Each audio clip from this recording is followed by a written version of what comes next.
Yung tulingan na nabili ko, 4 piraso lang yan, pero hinati ko pa sa gitna para dumami. Yan na yung mga sahog. Tapos asin. Tapos konting asin. Okay na yan. Yan, ganyan lang. Simpleng tip. Yeah! Bullseye High TV, let's go! There'll be life to learn to. Welcome, share, that's the key. We're happy and healthy. Hello, magandang good morning. Hello, good morning dyan, mga kabulsay. Kabulsay. Good morning. Ako po yung magluto ng tulingan. Meron akong nakabili ako ng tulingan, 4 na piraso. Pero hatiin ko. Sasabawan ko ang dalawa. Tapos pipirtuhin ko ang dalawa. Yan lang, simple. Maliliit lang ito. Good morning po. Maraming salamat sa lahat. Ito lang po ulam ko ngayon. Sinabawan tulingan at prito. Pwede na to sa aking pamilya din. Solve na to. Okay, prepare ko muna. Linisan, di ko lang pakita kasi medyo paano maglinis kasi siya, alam natin madugo itong isda na to. Kaya hindi ko ipapakita. Ako lang yung magyayaw-yaw. Mamaya ko na ipakita pag sasalang ko na. Yan, malilisan ko na. Ito, prepare ko na. Ayan na yan sa gilid. Yung tulingan na nabili ko, 4 piraso lang yan, pero hinati ko pa sa gitna para dumami. Kasi meron akong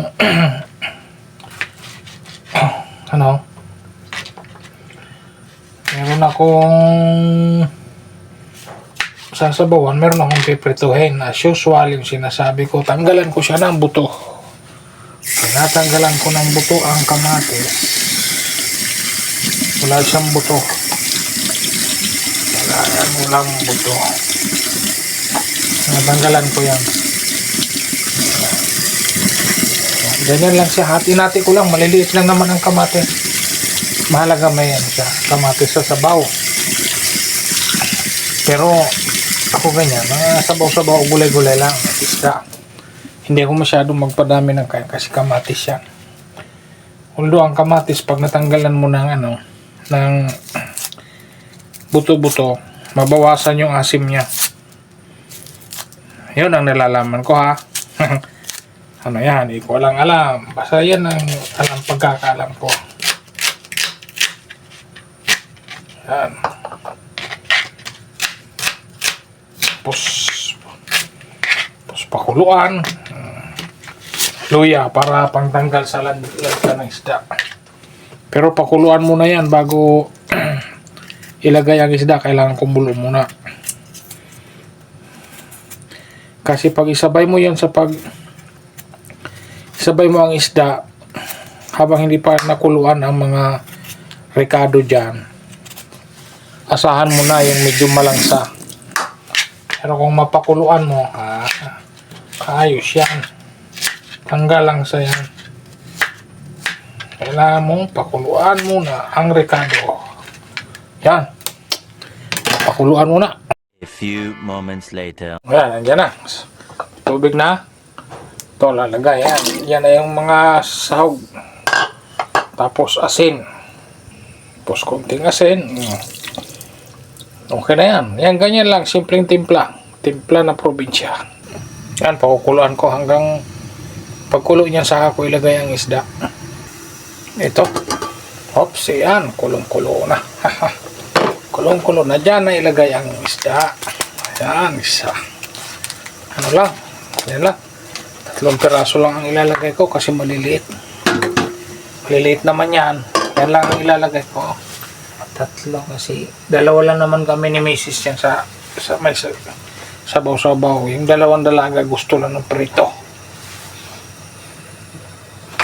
Titikim lang yun ng kunting sabaw. Yan, dito naman sa kabila magprito naman ako. Yan o. Prito naman dyan. Maliliit lang yan na tulingan, nabili ko. tipid na tipid. Hindi naman natin kailangan na mahal na pagkain kasi wala tayong pambili. Yan lang, tipid lang na ulam yan. Hindi naman tayo, ulam tayong pera. 4 na piraso, 90. Yan na. Yan, prito. Tapos dito, may sinabaw. Yan o. Sinabawa niya. Solve na yan ang aming pagkain. Ganyan lang kasimple ang pagkain namin. Ayan, araw-araw ganyang ulam. Isda gulay.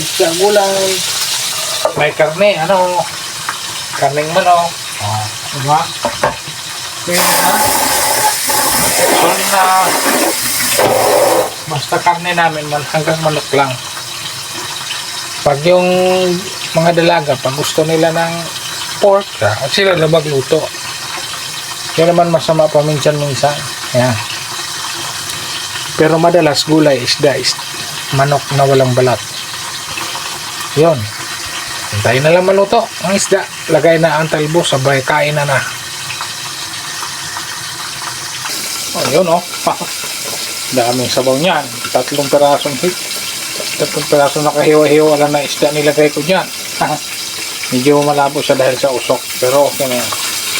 Pagtyagaan nyo ng panoorin. Sana panoorin nyo pa. Matikman nga ito. Din pa. Basta naman namis-namis yung sabaw nito.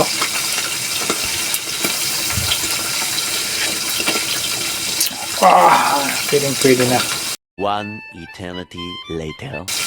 Solve na yan. Lagay ko na ang talbos ng kamote. Ito na to. Talbos na. Hindi naman natin kailangan gumastos ng mahal kasi wala tayong panggastos.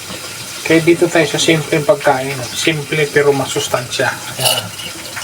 Simpleng pagkain pero masustansya. Masarap sa katawan. Gulay-gulay lang. Gulay isda. Pang healthy lifestyle to. Healthy body. Simple. Takpan pagkakulo. Takpan ko lang siya pagkakulo ng yan todo. Agad para hindi malata ang talbos. Yan. Bilis lang yan maluto. Okay. Yan. Kumulo na siya. Okay na yan. Off na ang apoy. Para na siya masobrahan.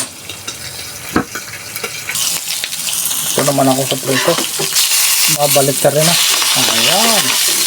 Ayan. Hiniwa-hiwa ko pa. Maliliit na isda yan. Pero hiniwa. Kasi bakit? Baka magtanong ko, grabe naman maliliit na isda. Hiniwa pa. Hiwain ko para tipid. Yan. Tipid na ulam yan.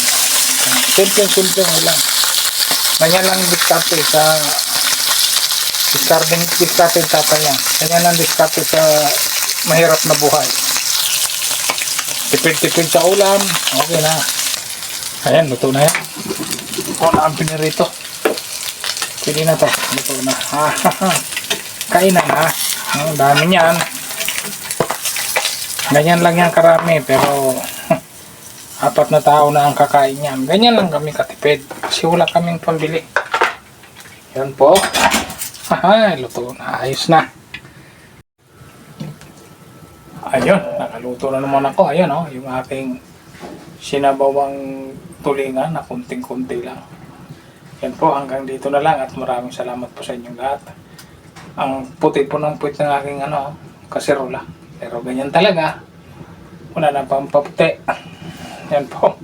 Hanggang dito na lang. Maraming salamat at God bless po sa ating lahat. Lagi po tayong mag-ingat. Bye-bye.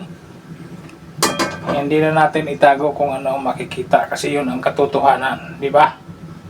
Mahirap magpanggap. Thank you. God bless everyone. Bye-bye.